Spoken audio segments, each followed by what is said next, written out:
was sitting at the dinner table when my brother stood up and made his announcement like it was nothing. Like he wasn't erasing me with 3 sentences. Moving forward, family decisions will be made by the core group.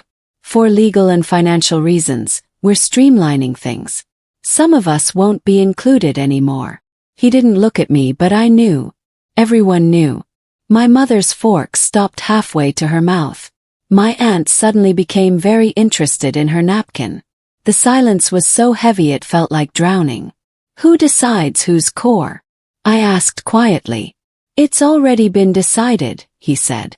I sat there, feeling like a ghost at my own table. This wasn't an argument or a disagreement. This was a removal. Clean.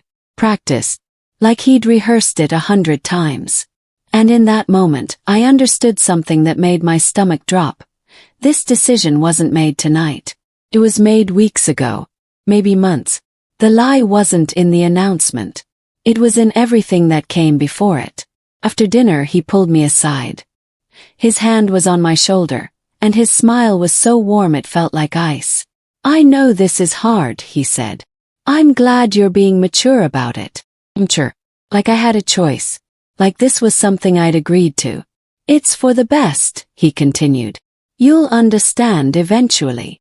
His confidence was terrifying. He believed his own story completely. I could see it in his eyes. He'd already written the narrative where he was the responsible one, and I was the problem being solved.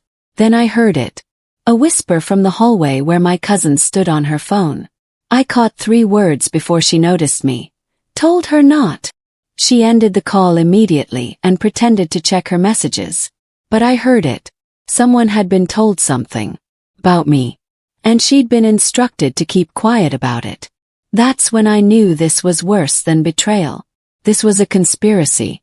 A week later, I was looking for old family documents in the office.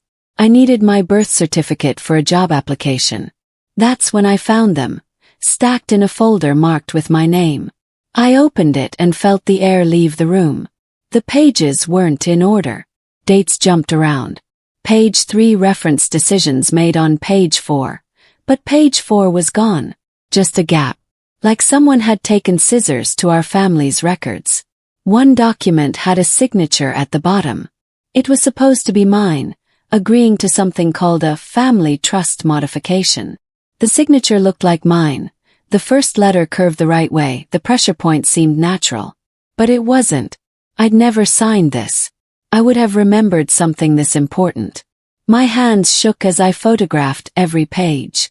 I'd always had neat handwriting, but that signature was too perfect. Too consistent. It looked more like my brother's handwriting than mine, except someone had tried very hard to make it look like me. The date on the document was 3 years ago. I found my mother in the kitchen and asked her directly. Do you remember when we talked about putting our inheritance into a trust? I think it was around 2022. She froze. Actually froze, with her hand still on the coffee maker. I don't think we ever discussed that, she said quietly. Mom, we definitely did. We were sitting right here. You were worried about. I don't remember, she interrupted. Firmly. Like she was closing a door. Her eyes wouldn't meet mine. She looked at the counter, at the coffee, at anything but me. In 28 years, I'd learned to read my mother's face perfectly. And right now, her face was screaming that she was lying. But worse, she was lying for a reason. Did someone ask you not to talk about it? Yes. He turned away. That was answer enough. My aunt called me the next day, which was unusual. She only called when it was important. Honey, I just wanted to check on you. Make sure you're doing okay, she said, her voice too bright, too careful. I'm fine, I lied. Your brother mentioned there was a family meeting last Tuesday. I just wanted to make sure no one made you feel left out. She'd said it wrong. She'd revealed it. Last Tuesday. That was 3 days after the dinner table announcement. 3 days after everything fell apart. I wasn't told there was a meeting, I said slowly. Oh, she said. And then, well, there was. I didn't ask what was discussed. She wouldn't have told me. But that date last Tuesday matched the folder I'd found. The documents were dated around that same time frame. The missing pages. The forged signature. The timeline was connecting. Someone had called a meeting about me while keeping me in the dark. After that, everything changed. Or rather, I stopped being part of anything. Invitations to family dinners stopped appearing on the group chat. I watched the messages flow, dates, locations, confirmations, and my name simply wasn't there.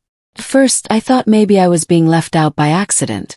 But it wasn't accidental. It was systematic. I texted my brother once asking about a family event. He read it. Didn't respond. I called my mother about Easter plans. She said she'd check and get back to me. She never did. The silence was deliberate.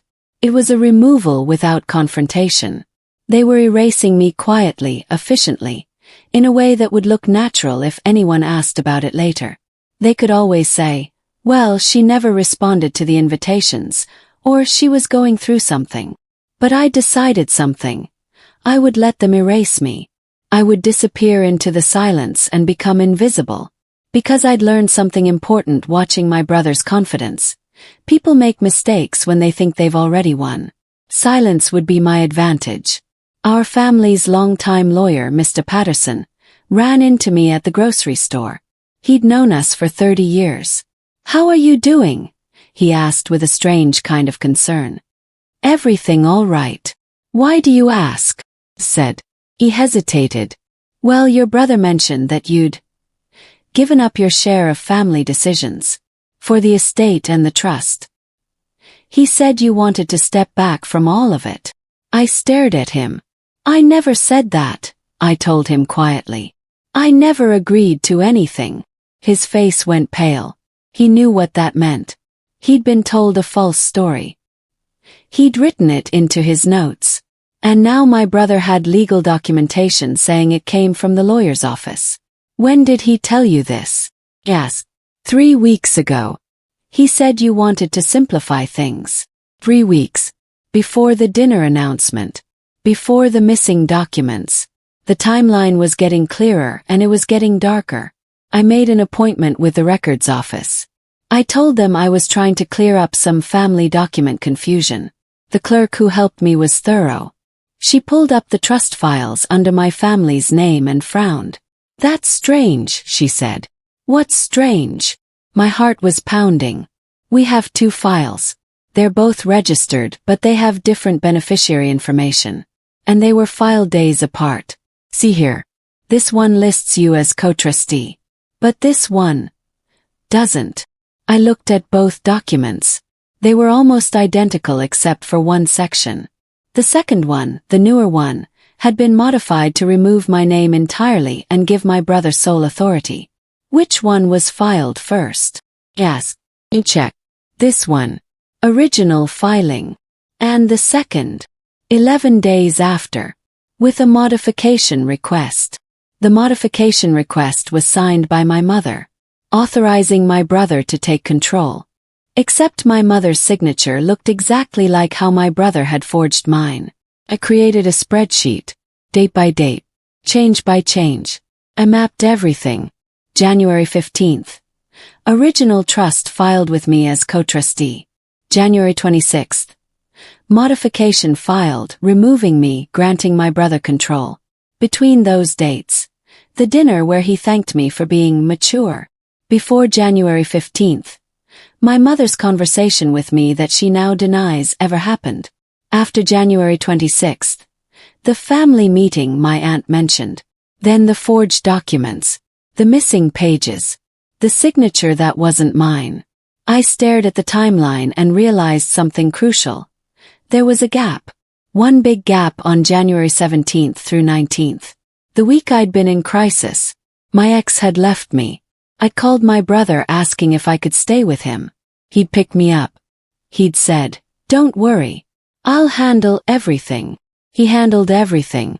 While I was vulnerable and broken, my brother had orchestrated every piece of this. He'd used my darkest moment to steal what was mine. I started asking questions, carefully, separately, to different people. "I'm just trying to understand the family trust," I'd say. Can you remind me when we changed it? My mother. Your brother decided it was better this way. For everyone. My aunt. It was something you all agreed on together. My cousin. I think it had something to do with legal advice. 3 different stories. 3 different explanations. But all of them protected him. None of them blamed him. It was like they'd been scripted. Not perfectly, but enough to create confusion. That's when I realized. They weren't trying to convince me. They were trying to convince themselves. They knew something was wrong. They could feel it. But they'd been threatened or convinced or scared into silence. And now they were locked into their own lies. They couldn't change their stories without admitting they'd lied for him. He had them trapped. But what he didn't understand was that trapped people eventually break free.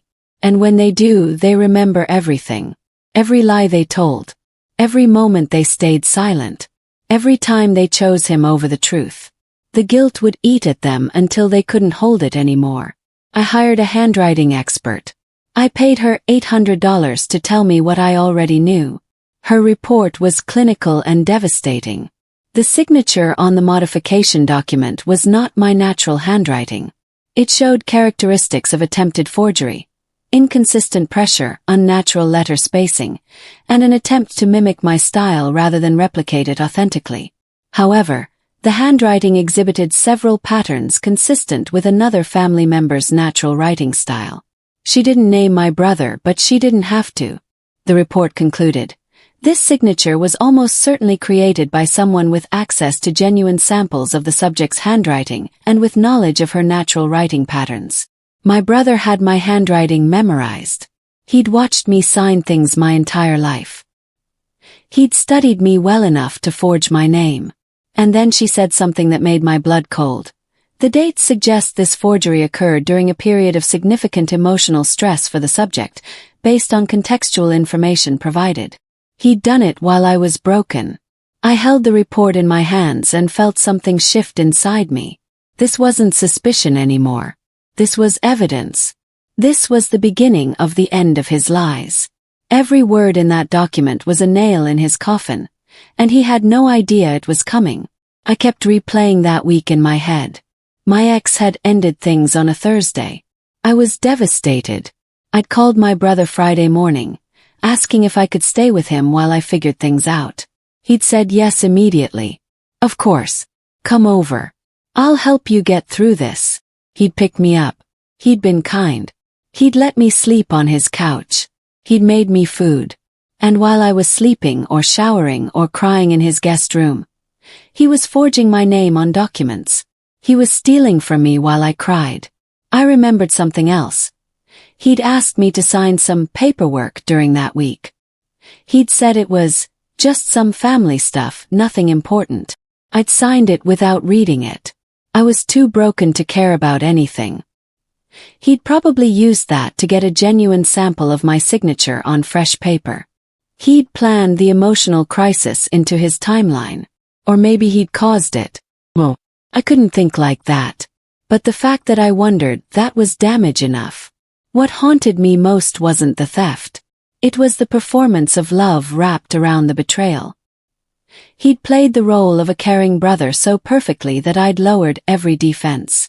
I'd believed in his goodness while he dismantled my future. That kind of deception doesn't just steal money. It steals your ability to trust anyone's kindness ever again. My brother threw a party. A celebration, he called it, for family clarity and moving forward. I wasn't supposed to come. But he called me personally, a performance, and said I should be there for appearances. So people don't wonder, he'd said. I went. I watched him move through the room like he owned it. He was untouchable. He was laughing with relatives, making toasts, talking about difficult decisions, and doing what's best. Everyone believed him. They looked at him like he was a hero for handling a complicated situation. I stood in the corner and watched him lie with his entire body. He caught my eye once and smiled. It was a real smile, confident, victorious. He thought he'd won. He thought I'd accepted it. He thought I'd given up. He had no idea I had everything. All the documents, timeline, the expert's report. the recorded conversations, the evidence of his theft. He was standing in his moment of triumph, completely ignorant that I was watching him stand on a landmine. I realized something profound that night. His arrogance was his greatest weakness. He believed so completely in his own superiority that he couldn't imagine someone like me building a case against him. He'd underestimated my intelligence, my patience, my capacity for methodical investigation. That underestimation would be the crack that destroyed everything he'd built. My cousin texted me out of nowhere. Voice message. "Hey, I need to talk to you about something. Not here. Can we meet?" We met at a coffee shop far from where anyone would see us. She was nervous, fidgeting with her cup. "I was at the meeting," she said finally. "The one where they decided about you." I didn't say anything. I let her talk. "Your brother said you were unstable, that you couldn't handle family responsibilities. He said it was for your own good to protect you from stress." She was speaking quickly, like she'd been holding this in forever. "Your mom agreed. Everyone agreed. But I knew it wasn't true. I wanted to tell you, but your brother pulled me aside afterward and said if I told you, it would damage the family. That it would hurt you more. That I should let you have peace." "Did you keep anything from that meeting?" I asked quietly. She looked at me for a long moment. Then she pulled a folder from her bag. "I recorded the whole thing," she whispered. "And I kept copies of all the documents they discussed. I didn't use them because I believed what he said, that you needed to be protected. But I don't believe that anymore." She slid the folder across the table. "I'm sorry," she said. "I should have told you immediately." Her hands were shaking as she explained how she'd wrestled with her conscience for months. She'd convince herself that silence was kindness. Then guilt would claw at her in the middle of the night. She'd practiced telling me the truth in her car before work, only to lose her nerve. But watching my brother celebrate his victory had finally broken something in her. She couldn't live with the lie anymore. The recording inside that folder was her redemption. Buried in the folder my cousin gave me was a printed email. It was from 3 years ago, sent by my brother to multiple relatives. "I need everyone to understand why these changes are necessary," it began. "Our sister has always been the emotional one. She makes decisions based on feelings, not logic. For her own protection, and for the family's stability, we need to ensure she isn't managing trust decisions during times of stress." He'd sent it to my mother, my aunt, my uncle, my cousin, and the lawyer. He'd written this a week before asking me to sign things while I was vulnerable. He'd planned it. He'd prepared his justification. He'd circulated his narrative. And then he'd executed it. This wasn't a crime of passion. This was premeditated, strategic, calculated. The email contradicted everything he'd told me about my involvement in the decision. This proved he'd orchestrated it alone and sold it to the family as something everyone agreed on. I photographed the email with shaking hands. This single email was the thread that unraveled everything. It was written proof that he'd predetermined my exclusion before he'd even asked me to sign anything. He'd built his narrative in advance, constructed his justifications, and weaponized psychology against me by circulating his version of my character before I even knew I was under attack. The calculation required to execute such deception was staggering. It revealed someone capable of planning betrayal with the precision of a chess grandmaster. Started small. At a family lunch, my uncle mentioned something about the trust changes, and my aunt cut in sharply. "I don't think we should discuss that." My mother's response was different than usual. Before she'd deflected. Now she said, "I'm not sure I remember exactly how that was decided." My cousin started asking careful questions. "When you said she wanted to step back, who exactly said that? Did she say that, or did someone tell you she wanted to step back?" The relatives began comparing notes with each other. And the stories weren't matching anymore. My brother's explanations started to shift. To my mother he said one thing. To my aunt, a slightly different version. To my cousin, something that contradicted both. He was panicking. He didn't know what they knew. He didn't know they were comparing stories. So he was creating new explanations to fit new questions. But he couldn't keep all his lies straight.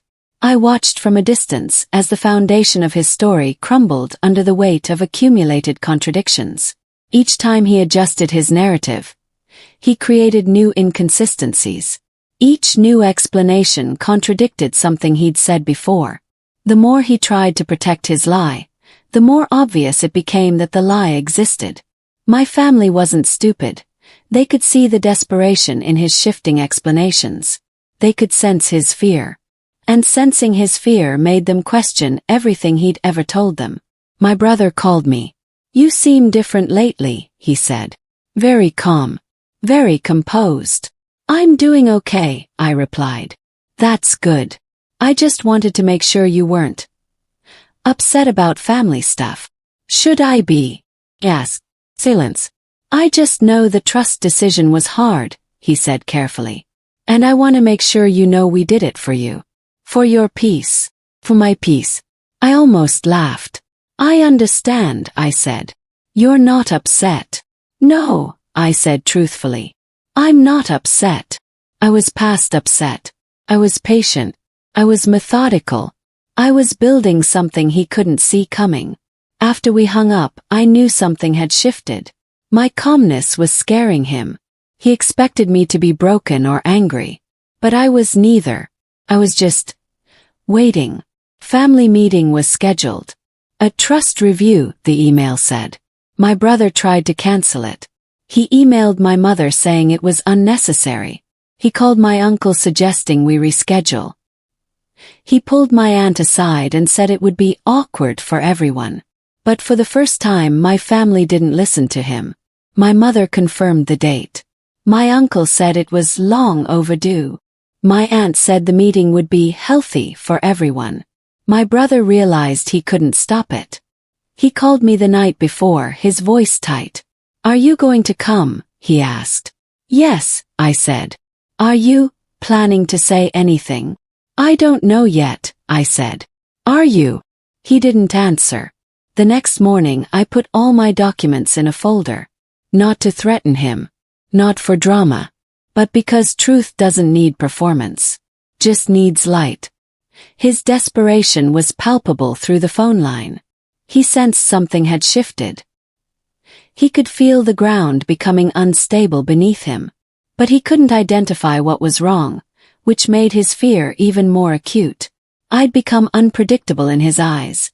No longer the broken girl he could control, but something unknown and potentially dangerous. That uncertainty was eating him alive. I didn't dump everything at once. I started with the timeline. I've been trying to understand when decisions were made, so I created this chart. Can anyone help me understand the dates? My mother looked uncomfortable. My uncle leaned closer to read it. Then I mentioned the legal documents. I found 2 versions of the trust. They have different beneficiary information. I'm trying to understand which one is current. The lawyer, Mr. Patterson, his face went white. Then I asked about the family meeting 3 years ago. My cousin mentioned it to me recently. Can anyone remind me what was discussed? Because I wasn't invited, and I'm trying to figure out why a meeting about family trust happened without me. Each revelation was separate. Each one created confusion. Each one forced someone to either clarify the truth or maintain a lie. I wasn't attacking. I was just asking questions. And the answers couldn't hold up to scrutiny anymore. I watched as discomfort rippled through the room. My strategy was working perfectly. By asking innocent questions that required honest answers, I was forcing my family to either expose my brother's lies or become complicit in them. There was no middle ground anymore. No safe silence. They had to choose. Protect the brother they were beginning to doubt, or acknowledge the truth they could no longer deny. The weight of that choice hung over them like a storm cloud. My aunt pulled me aside after the meeting. "I'm so sorry," she said, her eyes red. "I knew. I've known something was wrong. But your brother was so convincing, and I didn't want to cause problems, and I was scared of losing family." She was crying. "I heard your questions in there," she continued. And I realized I've been lying to myself about what I know is true. You don't have to apologize to me, I said quietly. Yes, I do. She gripped my arm. What he did was wrong. And I helped him do it by staying silent. She said it loud enough for others to hear. My cousin nodded. My uncle looked ashamed. Even my mother, sitting in the corner, had tears on her face. The first apology broke something open. Suddenly, people could admit what they'd known all along. Once that first apology was spoken aloud, it became permission for everyone else to stop lying. The shame of complicity transformed into the courage of confession. My aunt's tears became a mirror that others looked into and finally saw themselves, not as protectors of family peace, but as participants in a cover-up. That moment of collective reckoning was when my brother's power truly ended. Not through evidence or documents, but through the simple act of someone refusing to carry the lie any longer. My brother tried to explain himself. He kept talking and talking. The trust decision was necessary for stability, he said. Then, 5 minutes later, your mother asked me to handle it. Then, you weren't in a mental place to understand what was happening. Then, I've always been the one to handle family finances. He contradicted himself constantly. He got defensive when questioned. He started raising his voice. I was protecting this family, he said. From what? My uncle asked. He couldn't answer. He kept talking anyway, filling silence with explanations that made things worse. He was trying to convince everyone, but instead, he was just revealing how much he'd thought about justifying this. How much he'd prepared. My cousin's phone was recording. She had her hand in her jacket pocket, and she was catching every contradictory word. The lawyer brought out both trust documents and laid them on the table. This is the original, Mr. Patterson said, pointing. This is the modification. He held them up to the light so everyone could see the difference in paper quality. The original was clean, professional, legally filed. The modification looked different. The paper was slightly different. The ink sat differently. This looks forged, my mother whispered.